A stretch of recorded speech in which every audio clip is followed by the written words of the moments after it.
Salam dostlar, bugün sizə bir şey nağarsa tabii ki də mənim kullandığım mod nətər indirilir, sizə onu göstərəcəm. Tabii ki də mən MAM kullanmıram, bu MAM'dır. Neysə, çünki bəzi cihazlar çalışmır, neysə. Məndə çalışmır. Yusif Babayev adlı bir takipçi mənlə nətər mənim modumu, yəni mənim modumu istəyibdi. Hemen onu size bu videoda göstereceğim. 17-15'e çaktırmalıyım ve 17 bildiğinde. Neyse. Şimdi.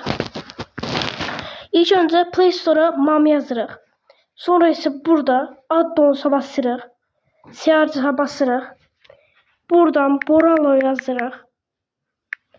Yazdıktan sonra burada Omega Boralo modu var. Bir de başka modlar da var. Jody MAM yazırıq. Olmursa arasına tire koymalıyım.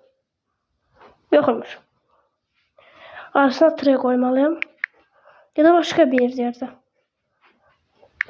Olmuş, tamam. Şöyle bir dakika. Ha. Arat. Varmış. Burada Codman.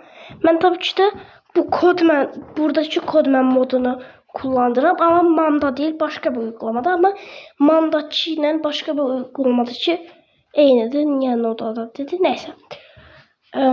Bir de bir tane mod var ama o mod kaldırıp yine Codman yazanda çıxırdı. Ama artık yokmuş. Neyse.